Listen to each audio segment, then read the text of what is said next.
xafiiska shirkadda Balloon Taxi Service ayaa maanta si rasmi ah looga daahfuray magaalada Gaarisa waxaana isdiiwaangelisay dareewaladii ugu horeysay kuwaasoo halkaa ku dhammaystiray dhammaan shuruudihii looga baahnaa waxaana halkaa kula hadlay dareewaladii agaasimaha guud ee shirkadda Balloon Taxi Service Dr. Axmed Maxamuud Cabdi waxaana uu u sheegay in ay ka faa'iidi doonaan shaqadan cusub ee maanta ay bilaabayaan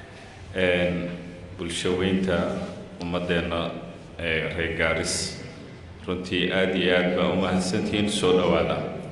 Balloon aad iyo aad baan ugu faraxsanahay maanta inaan haysano darawallo haysto dokumentiyadooda si fiican u soo register gareeyay loo approval gareeyay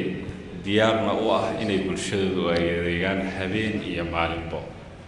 sabab oo cabsata ma laha sabab aad security-gaada wax walba dhan uga baqda ma laha raggana diyaar u ah insha Allah taala tiimo badan way soo kordhi doonaan waxaan ku bishaaraynayaa anaga customer-ka hadda dejistay ee rabo noloshooda iyo carruurtooda inay ammaan noqdaan raba inay u adeegtaan kor way u dhaafeen 400 wayna sii badanayaan mar kastana waana la soo wacay waxaan leeyahay darawalla anna waxaan leeyahay reer Gaaris darawalladeeda rag waxaa ku jira u tababaran shuruucda u dhammaystiran yahay maanta insha Allah taala aniga wuxuu ahaa inaan bilaabo furitaankaana sameeyo hadalkana inta badan idinka iskale waxaa ka codsanaya dawladda raggan waa rag dhalinyaro ah waa rag akhyaar ah waa rag qiimo leh waa rag shuruucdii waddanka iyo wax walba dhan dhameeyay waa rag diyaar u ah bulshada inay u adeegaan keli ah waxay rabaan garab istaag yaa wadada lagu dhibin yaa dhibaatooyin kale lagu sameeynin dhalintaasi Gaaris oo dhan ay ka kooban yihiin nin walbana dokumentkiisa oo rasiid gareysana anaga noogu jiraa waxaa kaloo sheegayaa in bala qaaday insha Allah taala kaadadkiina noo soo bixi kaad kasto nin kasto oo Balloon ah oo register gareey kaadkiisa oo waliba QR leh oo markii saa loo iskaan gareeyo magaciisa wax walba dhan ka soo baxay yaa helaysaan insha Allah taala hadda wixii ka dambeeyana shaqada inaan sii fududeyna rabnaa bilaawno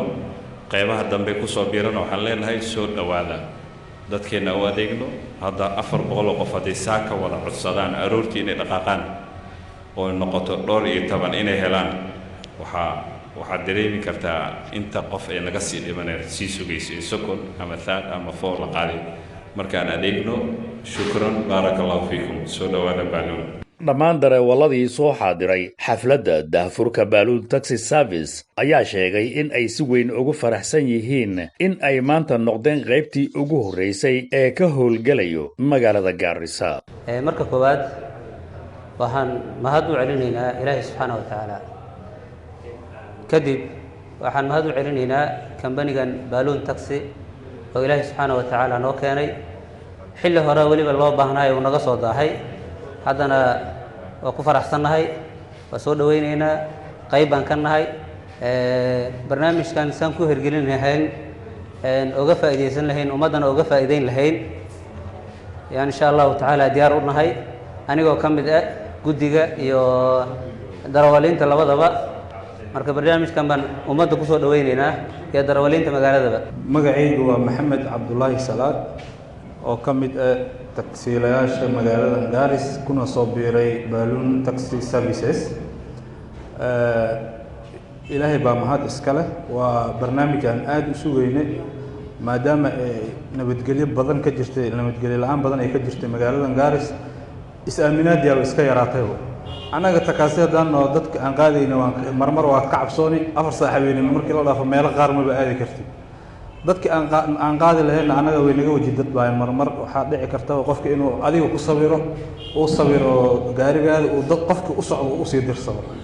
marka nabadgelyo la'aantaas waxaan u maleynaa hadda wixii ka dambeeyo inay bulshada Gaaris ay ka dhamaani doonto ku soo dhawaada aan ka wada shaqaysiino barnaamijkan awada aad baan u farxad weyn oo aan la koobi karin yaan macnaha annaga oo dhan faraxsanahay maamulayaasha oo Balloon Service iyo darawaliinta Gaarisa farxadda koow dadka bini aadanka wax is aaminaya ma laha baryahan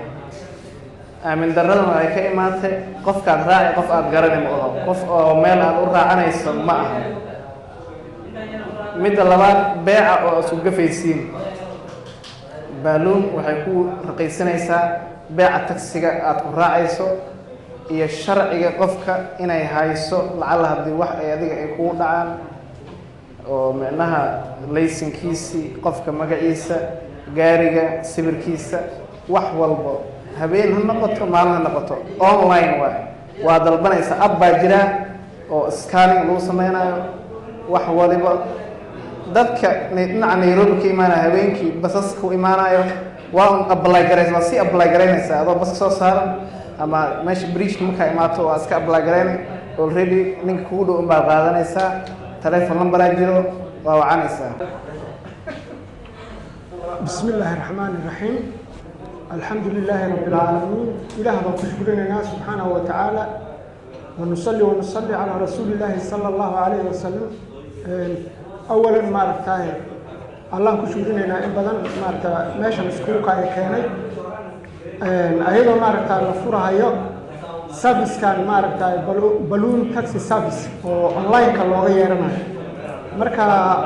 waan soo dhaweynaynaa annagu waxaan nahay darawaliintii waxaan idin leenahay magaalada Gaarisa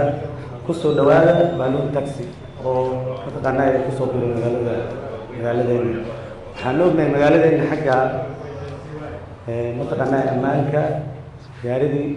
in la saaminayno qofka gaariga wadana qofka customku waa aaminayno qofka kalena qofka baabuurka waa aaminayno taayida waxaan leenahay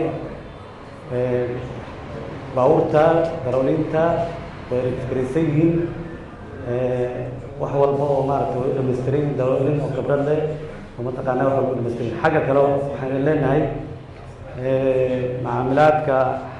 xagga beeca